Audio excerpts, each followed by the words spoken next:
आज बारामती लोकसभा मतदारसंघाच्या उमेदवार सुनीताताई पवार यांच्या प्रचाराचा संवाद दौरा आहे।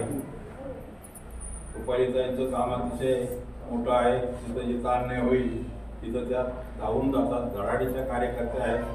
त्यांनी आज आम्हाला या ठिकाणी आपल्या ताईंच्याबद्दल, अजितदादांच्या कार्याबद्दल आणि आपण जो विकासाचा त्या ठिकाणी मार्ग स्वीकारलेला आहे त्याबद्दल त्या ठिकाणी त्यांनी आम्हाला सर्व समाज बांधवांना मार्गदर्शन करावं। महिला आयोगाच्या अध्यक्ष रुपालीताई चाकणकर या ठिकाणी उपस्थित झालेले आहेत। त्यांचं ग्रामपंचायतीच्या वतीने तसेच सर्व ग्रामस्थ महिला भगिनींच्या वतीने मी सहर्ष असं स्वागत करते। खरं तर आमच्या सर्व ग्रामस्थ हे जागृत मतदार आहेत की ज्या मतदारांना चांगल्याची आणि ह्याची पारख आहे। पुरंदरचा विकास कुठून होणार आहे आणि पुरंदर कोणत्या पातळीवर कोण नेऊन ठेवणार आहे ह्याची जाण मतदारांना आहे। त्यामुळे मी तुम्हाला आश्वासन देते की परिंचे गावच्या 40 बूथवरती या अशा विकासावरतीच मतदान होईल आणि या विकासाला पुरंदर तालुक्यामधलं परिंचे गाव या आघाडीवरती मतदान करेल आणि घड्याळाला सर्वात जास्तीत जास्त मतदान करून देण्यासाठी आम्ही सर्वजण बारामती लोकसभा हे मतदारसंघामध्ये सर्वात जास्त बदल करणारा ह्या महिला असतील। कारण महिलांना ज्या प्रकारे अजितदादांनी केलेली वेगवेगळी कामं असतील, बारामतीमध्ये केलेलं रुग्णालय म्हणजे काही मी आवर्जून तुम्हाला उल्लेख करून सांगते की पुरंदर म्हणजे इथला जो वीर बिवडी जिल्हा परिषद गट आहे आमचा, ह्या गटामधलं सगळ्यात मोठा दवाखाना हा परिंचे गावामध्ये जर नॉर्मल डिलिव्हरीसाठी महिलांना जर होत नसेल तर त्यांना पुढे पाठवलं जातं। पण आमच्या परिंचे पंचक्रोशीतून बऱ्याच महिला ह्या ससूनपेक्षा सर्वात जास्त बारामती प्रेफर करतात। त्या म्हणतात आम्हाला बारामतीच्या हॉस्पिटलमध्ये जाऊ द्या। ह्याचं कारण एकमेव आहे, कारण तिथला विकास सगळ्यांना दिसतोय, तिथं असणाऱ्या सुविधा सर्वांना दिसत आहेत। आणि हा नमस्कार। या निमित्तानं खरं तर बारामती लोकसभेच्या महायुतीच्या उमेदवार आदरणीय सुनीताताई अजितदादा पवार यांच्या प्रचाराच्या निमित्तानं आपल्या सगळ्यांना एक विनंती करायला मी या ठिकाणी आलेली आहे। हा वाळुंज असेल किंवा वीर असेल, हा सगळं माझ्या सासूबाईंचं माहेर आणि सासूबाईंच्या मामाचं गाव असं सगळं हा भाग आहे। त्याच्यामुळे जरी प्रत्यक्ष भेट झाली नसली तर मोठ्या प्रमाणातला गोतावळा हा सगळा या भागामधला आहे। आणि आज मला समाधान वाटते की आपण आपल्या माणसांमध्ये जात असतो एक संवाद साधण्याची संधी या निमित्ताने मिळालेली आहे। खरं तर 15 वर्ष आपण ज्यांना यापूर्वी निवडून दिलं, 15 वर्षामध्ये किती कामं केली हा एक फार मोठा प्रश्नचिन्ह आहे। की मी स्वतः पुढं आव्हान केलेलं आहे की 15 वर्षामध्ये 5 कामं त्यांनी सांगावं, पण आता की त्यांच्या कुणी साधं उत्तर दिलेलं नाही। 5 कामं नाही पण 3 कामं तरी सांगावी, म्हणजे 5 वर्षामधलं एखादं तरी काम त्यांनी सांगावं, तर तेही सांगता येणार। म्हणजे इतकी दुर्दैवी अवस्था आहे की ज्यांना आपण 15 वर्ष संसदेमध्ये पाठवले, 3 वेळा आपण मतदान केले, अशा व्यक्तीने संसदेमध्ये गेल्यानंतर तो संसदरत्न पुरस्कार मिळालेला आहे। हा पुरस्कार एका चेन्नईच्या खासगी कंपनीकडून मिळालेला, तो संसदेमधून मिळालेला नाही किंवा तो केंद्र सरकारने दिलेला नाही, तो राज्य सरकारचा पुरस्कार नाही। मग तुम्ही जनतेमध्ये किती वेळा गेला, जनतेचे प्रश्न किती वेळा सोडवले, जनतेचे किती प्रश्न सोडवले, यावरती हा पुरस्कार मिळालेलाच नाही। हा पुरस्कार सर्रास सगळ्यांना दिला जातो, पण त्याचा अवडंबर माजवत संसदरत्न पुरस्कार मिळालाय म्हणजे देशामध्ये फार मोठी कामगिरी केली, राज्यामध्ये फार मोठी कामगिरी केली, असं काहीच तरी चोख माजवण्याचा प्रयत्न या पुरस्काराच्या माध्यमातून केला गेला आहे। खरं तर संसदरत्न पुरस्कार मिळाल्यानंतर कार्यकर्त्यांनी बॅनर लावायला पाहिजे होते, पदाधिकाऱ्यांनी आनंद जल्लोष करायला पाहिजे होते, नेत्यांना आनंद झाला पाहिजे होता, ज्या जिल्ह्याचा विकास झाला त्या जिल्ह्यातल्या लोकांनी आनंद उत्सव साजरा करायला पाहिजे होता, पण असं मात्र पुढे होताना दिसलं नाही। म्हणून दुर्दैवानं स्वतः खासदारांना स्वतःच बॅनर लावावा लागला आणि स्वतःची पाठ थोपटून घ्यावी लागली, कारण की एवढ्या मोठ्या बारामती लोकसभा मतदारसंघामधल्या एकाही कार्यकर्त्याला आनंद वाटला नाही, कारण की एकाचाही प्रश्न सुटला नाही। तुमच्या ज्या भागामध्ये विजय बापू शिवतारे यांनी सभा घेतली, बापूंच्या सभेला तुम्ही सगळेजण उपस्थित होतात, बापूंनी जी सभा घेतली, जी मेळावा घेतला तो बापूंसाठी नव्हता, तर पुरंदरकरांच्या प्रश्नासाठी होता। आणि म्हणून पुरंदरकरांचे प्रश्न काय, तर आमच्या गुंजवणीच्या पाण्याचा प्रश्न असेल, विमानतळाचा प्रश्न असेल, शेतकऱ्यांचा प्रश्न असेल, कष्टकऱ्यांचा कामगारांचा प्रश्न असेल, हे सगळे प्रश्न सुटले पाहिजे। मग 15 वर्ष आम्ही ज्या व्यक्तीला मतदान केले ते चुकीचं मतदान आम्ही केलं, याची खंत आज माझ्यासारख्या कार्यकर्त्याला सुद्धा वाटते ज्यांनी 15 वर्ष त्यांना साथ दिली। आता आम्हाला बदल घडवायचा, आता आम्हाला विकासाला प्राधान्य द्यायचं। हे बावकीचं राजकारण नाही, गावकीचं राजकारण नाही, इथं भावनिकतेकडे घेऊन जाणारं राजकारण केलं जाते।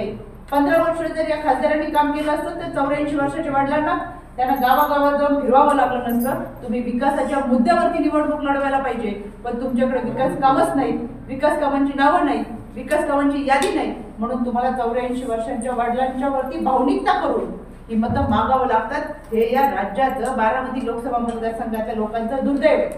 आज आम्ही विकासाच्या मुद्द्यावर बोलायला पाहिजे होतं. आमचं चांद्रयान यशस्वी झालं त्याचा आम्हाला अभिमान आहे. मेट्रो कनेक्टिव्हिटी मोठ्या शहरांमध्ये आली त्याचा आम्हाला अभिमान आहे.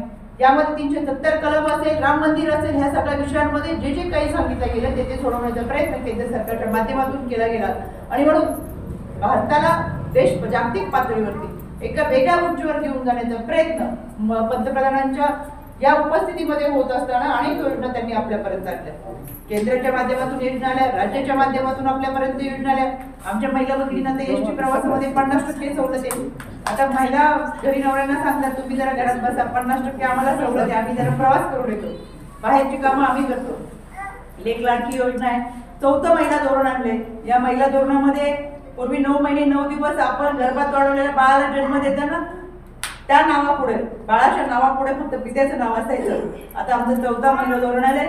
आता बाळाच्या नावापुढे आधी आईचं नाव येतं आणि मग पित्याचं नाव येतं. हा आमच्या मातृत्वाचा सन्मान माहिती सरकारने केलाय. एकंदरच अनेक चांगल्या पद्धतीच्या योजना आणले. पण या योजना आपल्या ताटात यायच्या असतील, आपल्या घरापर्यंत यायच्या असतील, आपल्या दारापर्यंत यायच्या असतील तर वाढपी आपला पाहिजे. पंक्तीला बसलं वाढपी आपल्या ओळखीचे असेल तर 2 वाटी रस्त्याबरोबर 2 हाडे पडतात. जेवण जरा चांगलं मिळतं, बरोबर ना? वाढपी ओळखीचं नसेल तर तो आपल्याला टाळून पुढे जातो. त्याच्यामुळं वाढपी आपल्या विचाराचा पाहिजे, खासदार आपल्या विचाराचा पाहिजे, आपल्याला सहकार्य करणारा पाहिजे, आपल्या विचारांना साथ देणारा पाहिजे, आपले प्रश्न ओळखून ते सोडवणारा पाहिजे. आणि म्हणून आदरणीय दादांच्या सुविध पत्नी सुनेत्र वहिनी आपला उमेदवार, इतका सक्षम उमेदवार परत आपल्याला मिळणार नाही. 15 वर्षाच्या खासदारांना आपण निवडून दिलं, 15 वर्ष आपण पाठीमागे गेलोय, 15 वर्षाची आपली प्रगती खुंटली, 15 वर्षामध्ये आपल्याला विकास कामं करता आली नाही. 15 वर्षामध्ये माझ्या भागातल्या युवकांना नोकऱ्या मिळायला पाहिजे होत्या, इंडस्ट्रियल एरिया उभा राहायला पाहिजे होता, वेगवेगळे उद्योग व्यवसाय या भागामध्ये यायला पाहिजे होते, ते येताना पुढे दिसले नाही. त्याच्यामुळे एक ना अनेक प्रश्न आहेत. आमच्या महिला बचत गटाने केलेल्या वस्तूंना मार्केटिंग करण्यासाठी बाजारपेठ उपलब्ध करून द्यायला पाहिजे, ती कुठं आम्हाला दिसत नाही. त्याच्यामुळे हे जे प्रश्न आहेत ते आहे तिथंच राहिलेले आहेत. त्याच्यामुळे परत एकदा आपण ती चूक करू नये आणि आपलं मत महाराष्ट्राच्या विकासाला, बारामती लोकसभा मतदारसंघाच्या विकासाला, पुरंदरकरांच्या प्रश्नाला द्यायचे. त्याच्यामुळे आता धोरणच करता 7 तारखेला मतदान आहे. 7 तारखेला मतदान करत असताना 2 नंबरचं बटन हे घड्याळाचं आहे. आपल्या सगळ्यांचं मतदान हे तुम्ही घड्याळावर करणारच ही मला खात्री वाटते. पण केवळ तुमचं मतदान नाही तर ज्या सुनांचं माहेर बारामती लोकसभा मतदारसंघात येतं, ज्यांनी आम्हाला बाहेरची सून म्हणून हिणवलंय ती मनामध्ये खंत आहे. कारण की लेक जेव्हा माहेरून सासरी जाते तेव्हा एका क्षणात ती सासरच्या लोकांना आपलंच करते, सगळं सर्वस्व म्हणून सासरी ती अर्पण करते, सगळ्या भाऊ जपते, माहेर जपते, सासर जपते, त्यांच्यातले भाऊबंद जपते. पण माहेरून सासरी जाताना माहेरची लोक म्हणतात आता सासर हेच तुझं घर. पण आता सासरची लोक जर म्हणायला लागली की तू बाहेरची सून आहेस तर आता आमच्या सुनांचं घर कोणतं, या प्रश्नाचं उत्तर आम्हाला शोधायचंय. ते 7 तारखेला प्रश्नाचं उत्तर आपल्याला मतदान पेटीतून द्यायचंय की लग्न होऊन गेल्यानंतर आमच्या सुनांचं घर हे सासरच आहे, बरोबर का आजी? त्याच्यामुळे 7 तारखेचं मतदान आपल्याला घड्याळाला करायचंय.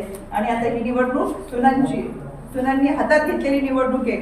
कारण की ती 40, 45, 50 वर्ष सासरी राहून सुद्धा सासरची लोक जर विचारत असतील की तू बाहेरची आहेस तर आता आम्हाला आमचं घर शोधायचंय आणि ते मतदानातून दाखवून द्यायचंय की सासरी गेल्यानंतर सासरचं घरच आमचं आहे हे एका सुनाच्या पाठीमागे उभं राहून आपण दाखवून द्यायचंय. आणि म्हणून आपण सगळ्यांनी महिला भगिनींनी बांधव तर मतदान करणारच आहे, पण ही निवडणूक तुम्ही हातात घेतली पाहिजे. महिलांचं मतदान मोलाचं आहे. गेल्या निवडणुकीमध्ये सर्वाधिक मतदान हे महिलांनी केलं होतं. या निवडणुकीमध्ये देखील आपण महिलांनी खऱ्या अर्थानं आपला शिक्कामोर्तब हे घड्याळाच्या चिन्हासमोर करावं आणि प्रचंड मतांनी वहिनींना निवडून देऊ. बापूंच्या माध्यमातून जी विकास कामं करायची, बापूंनी शब्द दिलाय की आम्ही तुम्हाला तुमच्या विचाराचा खासदार देऊ, पण आमच्या पुरंदरकरांचे प्रश्न सुटले पाहिजेत आणि बापू ते पाठीमागे लागून करून घेतील. त्याच्यामुळे ती खात्री आणि विश्वास वाटतो की बापूंच्या माध्यमातून ही सगळी कामं होतीलच. आम्ही सगळेजण बापूंना साथ द्यायला आहोत. म्हणून 7 तारखेला होणाऱ्या मतदानामध्ये आपण घड्याळासमोरील बटन दाबून आदरणीय सुनेत्र वहिनींना प्रचंड मताने निवडून द्या. 4 तारखेला जी मतमोजणी होईल त्यामध्ये पुरंदर तालुक्यामध्ये या सगळ्या गावांमध्ये मी सकाळपासून फिरले, सगळ्या गावांना मी सांगते की तुम्ही मतमोजणीमध्ये पुढे असलं पाहिजे। परिंचीची लोकसंख्या जरा इतर गावांपेक्षा जरा जास्त आहे, त्याच्यामुळे परिंचेकर हे पहिल्या मताधिक्यामध्ये आले पाहिजेत की परिंचेकरांनी सर्वात जास्त मतदान देऊन खऱ्या अर्थानं दाखवून द्यावं की आम्ही विकासाच्या बरोबर साथ देणारे लोक आहोत हा विश्वास या निमित्ताने मला वाटतो। इतकंच मी सांगते आणि थांबते। धन्यवाद। जय हिंद, जय भारत। पवार यांच्या प्रचारार्थ महिला आयोगाच्या अध्यक्ष रुपालीताई चाकणकर या आपल्या परिचय गावात आल्या। त्यांनी आपणा सर्वांस मार्गदर्शन केलं आणि आवाहन केलं की विठ्ठलरावांना जास्तीत जास्त मतदान करावं। मी आपल्या सर्व ग्रामस्थांच्या वतीने त्यांना पण शब्द देतो की जास्तीत जास्त मतदान परिचय करतील असा मी शब्द देतो। आणि आपण जे आहात त्याबद्दल सर्वच मान्यवर मंडळी आपण इथं उपस्थित राहिलात त्याबद्दल मी परिचय गावाच्या वतीने आपल्या सर्वांचे आभार मानतो। धन्यवाद।